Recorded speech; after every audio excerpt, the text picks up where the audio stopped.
بسم اللہ الرحمن الرحیم۔ حضرت عبداللہ ابن عباس کی خدمت میں راوی نے سوال کیا کہ بتائیے ابن عباس کہ روزہ ماضی میں کس طرح سے رکھا جاتا تھا؟ حضرت ابن عباس نے روزے کی وضاحت میں جملہ اس طرح سے بیان کیا کہ تم اگر سوال کرنا چاہتے ہو صف انبیاء کے اعتبار سے تو عابد ترین انبیاء میں شامل جناب داؤد علیہ السلام۔ حضرت داؤد علیہ السلام اپنی ساری زندگی میں اس طرح سے روزوں کی عبادت کو انجام دیا کرتے تھے کہ آپ روزہ رکھتے تھے ایک دن اور اگلے دن افطار کرتے تھے، پورے سال بھر ایک دن روزہ ایک دن افطار، ایک دن افطار ایک دن روزہ، سال بھر آپ کی ساری زندگی میں روزوں کے رکھنے کی ترتیب یہی تھی۔ اور اگر تم سوال کرتے ہو جناب داؤد علیہ السلام کے فردن جناب سلیمان علیہ السلام کے بارے میں، تو اللہ کے اس عظیم پیغمبر نے اپنی زندگی میں روزوں کی عبادت کو ایسے انجام دیا کہ یہ ایک مہینے میں 9 روزے رکھتے تھے، ہر مہینے میں 3 اول ماہ میں، 3 اوسط ماہ میں اور 3 آخر ماہ میں، تو 9 روزے رکھتے تھے۔ تم سوال کرتے ہو اگر صف انبیاء میں حضرت عیسیٰ علیہ السلام کے بارے میں، تو آپ صائم الدہر تھے، لفظ تھے استعمال کیا میں نے، مجھے معاف کیجیے گا، ہیں، اور ان سے ملاقات انشاءاللہ بہت جلد ہے۔ بس ان کے اور ہمارے ایک ہی تو امام قرار پائیں گے۔ کیا کیفیت ہوگی جب نمازی اہل ایمان اس صف میں کھڑے ہوں گے جس صف میں اللہ کے نبی امام زمانہ علیہ السلام کی نصرت میں کھڑے ہوں گے۔ تو عیسیٰ علیہ السلام کی زندگی میں جب بیان کیا جا رہا مسلسل روزے، چلیں ایک بات تو واضح ہو گئی کہ امام زمانہ علیہ السلام کے انصار میں شمولیت کا ایک طریقہ روزہ بھی ہے۔ جیسے نفس کے کنٹرول کرنے کا طریقہ روزہ، جیسے خدا سے قریب ہونے کا سلیقہ روزہ، ایسے امام زمان کی نصرت پر آگے بڑھنے کا طریقہ بھی روزہ۔ اور جب بات یہاں تک پہنچی ہے تو بہرحال گرچہ بہت زیادہ یہ بات مشہور ہو گئی کہ اب افطار کے وقت میں جو دعائیں پڑھی جاتی ہیں ان میں اگر آپ شامل کر لیجئے سورہ انا انزلنا کے علاوہ آپ شامل کر لیجئے دعائے افطار 2 طرح کی الگ الگ، اللہم لکا صمت وعلی رزقک افطرت وعلیک توکلت، یا اللہم لکا صمنا وعلی رزقک افطرنا وعلیک توکلنا، امام موسی کاظم علیہ السلام اور مولا کائنات علی ابن ابی طالب علیہ السلام۔ تو یہ دونوں دعائیں پڑھ لیجئے۔ 7ویں امام کی دعا شکل مفرد میں اللہم لکا صمت وعلی رزقک افطرت وعلیک توکلت، اور مولا متقیان کی دعا شکل متکلم مال غیر میں اللہم لکا صمنا وعلی رزقک افطرنا وعلیک توکلنا، یا مولا کا وہ جملہ کہ جب آپ ایک لقمہ اٹھائیں پڑھیے بسم اللہ الرحمن الرحیم یا واسع المغفرت اغفر لی، لقمہ اٹھاتے ہوئے مولا کائنات کی اتباع کرتے ہوئے اس جملے پہ تلاوت کیجئے بسم اللہ الرحمن الرحیم، بعض روایت سے بسم اللہ لکھا ہو، بسم اللہ یا واسع المغفرت اغفر۔ اس کے ساتھ ساتھ اور دعائیں بہت ساری، اور اگر ہو سکے تو اپنے ان اعمال میں ایک مرتبہ سورہ الحمد کی تلاوت کر کے حضرت نرجس خاتون کی بارگاہ میں ہدیہ پیش کر دیجئے۔ اس کے ساتھ ساتھ آپ چاہتے ہیں کہ سرکار سید الشہداء کو سلام کیا جائے تو ویسے تو پانی پینے کے بعد سلام ہوتا ہے، شیعتی مہما شربتم ماء عذب فندبونی، اے میرے شیعو جب کبھی خوشگوار پانی پینا، اور ماہ مبارکہ رمضان میں وقت افطار گرمی کے موسم میں لفظ خوشگوار پانی کی حقیقت سمجھ میں آتی ہے۔ یہ 14 گھنٹے کی پیاس کے بعد جب کوئی انسان پانی پیتا تو اگر سرکار سید الشہداء کو یاد کر لے شیعتی مہما شربتم، تو السلام علیکم یا ابا عبداللہ امام حسین کو سلام ان کی پیاس کو یاد کرتے ہوئے اور جن کی وجہ سے پانی آج خوشگوار ہے، امام زمانہ علیہ السلام، السلام علیکم یا صاحب العصر والزمان. اور یہ پیاس مادی پیاس معنوی میں تبدیل ہو جائے. یعنی پیاس مادی کا مطلب کہ انسان کا جسم سیراب ہو، انسان کا جگر ٹھنڈا ہو جائے، انسان کی پیاس ختم ہو جائے اس پانی سے. اور ایک وہ پیاس جو امام زمان کی زمانہ غیبت میں ہمارے اور آپ کے دلوں کے اندر، اس پیاس کو بجھانے کے لیے وقت افطار پڑھی اللہم کل ولی کل حجت ابن الحسن الی آخر دعا الفرج. ان اعمال کو بھی شامل کر لیجئے. البتہ اس میں کوئی شک نہیں کہ افطار کے وقت میں جتنا خدا سے اپنی بات منوا سکتے ہوں، افطار کے بعد وہ وقت نہیں رہتا. بہت جملہ بڑا عجیب سا، مجھے معاف کیجیے گا، بھوک ہڑتال.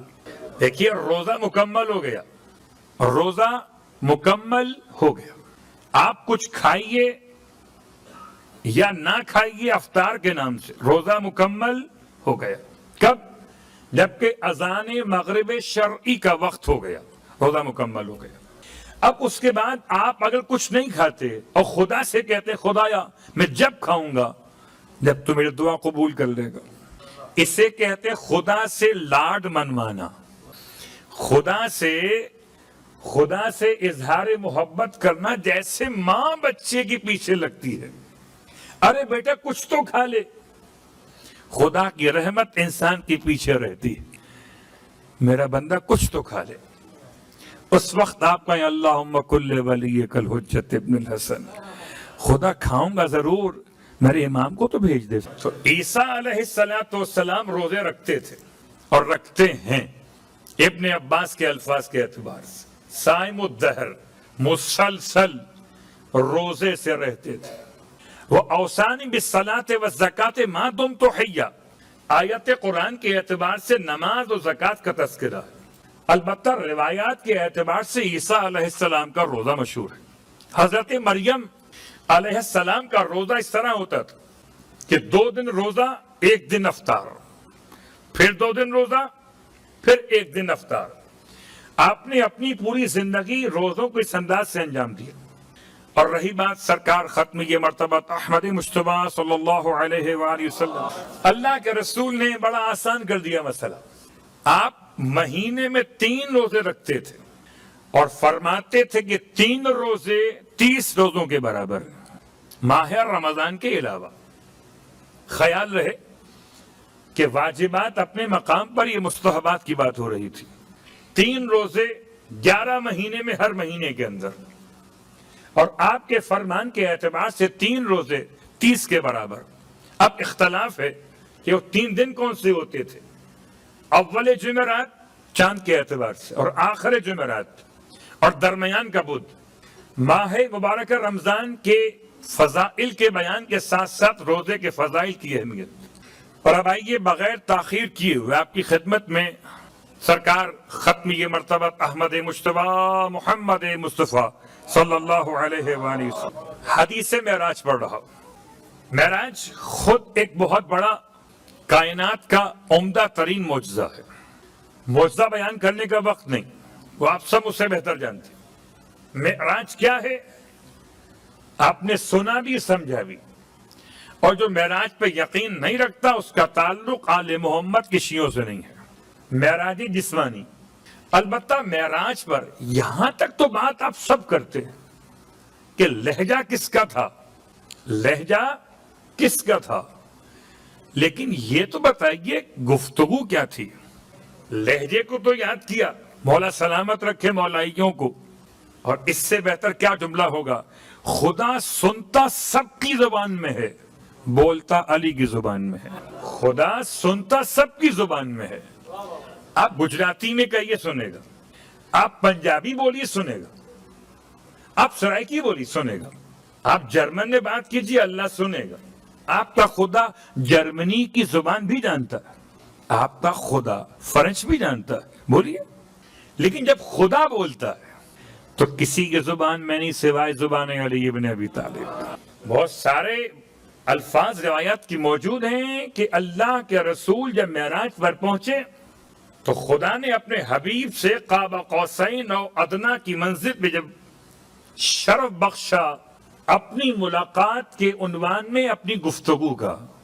تو گفتگو کیا ہوئی, کیا باتیں ہوئی تھی؟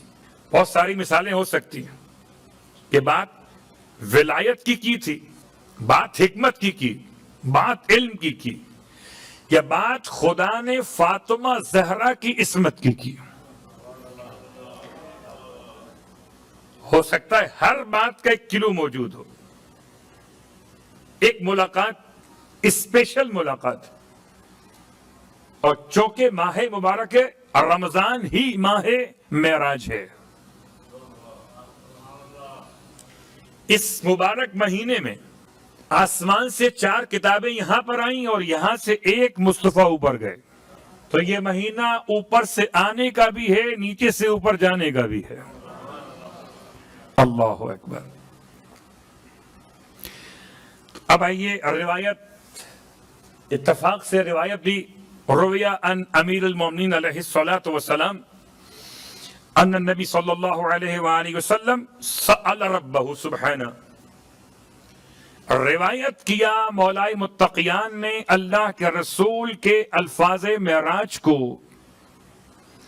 کہ سأل النبی, نبی نے سوال کیا اپنے رب سے لیلۃ المعراج. کہاں سوال کیا؟ شب معراج میں. کس نے سوال کیا؟ نبی نے. کس سے سوال کیا؟ خدا سے. بتایا کس نے؟ علی ابن ابی طالب نے. سوال نبی کا, جواب خدا کا, بیان کرنے والا علی ہے. یا ربی ای الاعمال افضل. پہلا سوال حدیث معراج کا سلسلہ آپ کی خدمت مقدس میں سوال کیا کہ اے میرے پروردگار یہ تو بتا کون سے اعمال سب سے زیادہ افضل ہیں. ای الاعمال افضل. ہو سکتا ہے کہ ہمارے درمیان بھی بہت سارے سوالات ذہن میں آتے ہیں, مولانا کون سا عمل روزے میں سب سے زیادہ افضل ہے؟ مولانا کون سا انفاق سب سے زیادہ فائدہ پہنچاتا ہے؟ مولانا سب سے زیادہ حرم سرکار سید الشہداء میں کہاں دعا مانگی جائے تو قبول ہوتی ہے؟ تو سوال پہ سوال ہے. کبھی مسجد حرام کا سوال, کبھی حرم مولا حسین کا سوال, اور کبھی عبادتوں کے اعتبار سے ماہ مبارک کا سوال.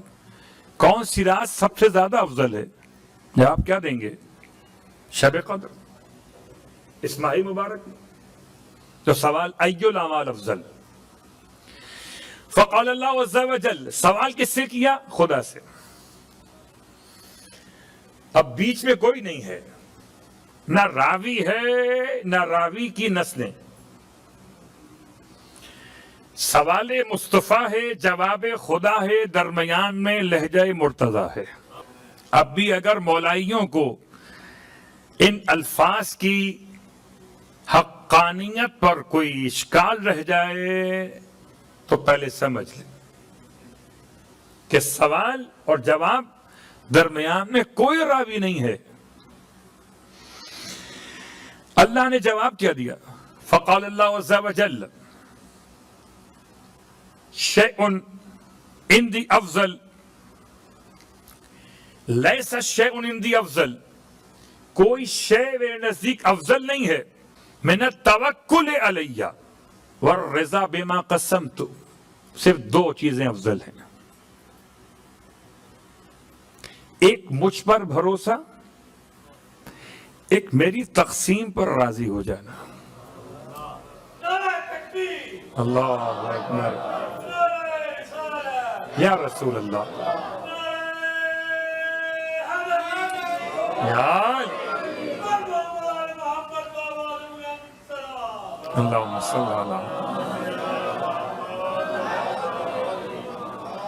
بہت غور کیجئے گا, 2 چیزیں. ان میں پہلی چیز توکل. توکل کا مطلب بھروسہ, ایسا بھروسہ کہ جیسا بھروسہ دنیا میں کسی اور پر ہو سکتا ہی نہیں، اس لیے کہ سوائے خدا کے سارے غیر خدا خدا کے محتاج ہیں۔ واحد پروردگار عالم جو رب علی ابن ابی طالب ہے، ہم تو یہ سمجھتے ہیں جس سے علی سجدہ کر لیں بس وہی مسجود ہے، باقی کسی اور بحث میں جانا ہی نہیں چاہیے۔ امام نے سجدہ کیا جس خدا کو، وہ خدا فرما رہا ہے اپنے حبیب سے توکل علیہ، سب سے افضل ہے میرے نزدیک سارے اعمال میں، روزہ و نماز و حج و زکوٰۃ و جہاد، سارے اعمال میں سب سے افضل عمل توکل، خدا پر بھروسہ، ایسے خدا پر بھروسہ جو سوتا نہیں ہے، ایسے خدا پر بھروسہ جس سے اونگ بھی نہیں آتی، ایسے خدا پر بھروسہ کہ جس کے خزانے کبھی خالی نہیں ہوتے، ایسے خدا پہ بھروسہ کہ گھر سے نکلنے والا نکلتے ہوئے اپنے گھر والوں کو خدا کی امان میں دے تو خدا کی امان پہ بھروسہ، اور گھر والے مسافر کو خدا کی امان میں دے تو سفر میں خدا کی ذات پہ بھروسہ۔ ایسا ہو نہیں سکتا کہ جو صاحب ہو وہی خلیفہ ہو۔ اللہ اکبر۔ اگر کبھی موقع ملے تو دعائے سفر مولائے کائنات علی ابن ابی طالب علیہ السلام کی پڑھ لیجئے، انت الصاحب فی السفر والخلیفۃ فی الاہل۔ ہم نہیں پڑھتے، جیسا موجود ہے دعائیں، پروردگار انت الصاحب فی السفر، تو سفر کا ساتھی بھی، والخلیفۃ فی الاہل، میرے گھر والوں میں تو نگران بھی۔ ایسے خدا پہ بھروسہ۔ اس کے بعد فرمایا والرضا بما قسمت، اور میری تقسیم پر راضی ہوتا۔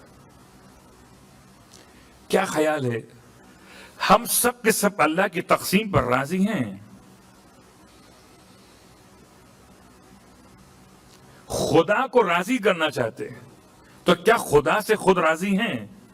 یعنی ہم بندے ہو کر اپنے رب سے راضی نہیں، پھر چاہتے ہیں رب رب ہو کر بندوں سے راضی ہو جائے۔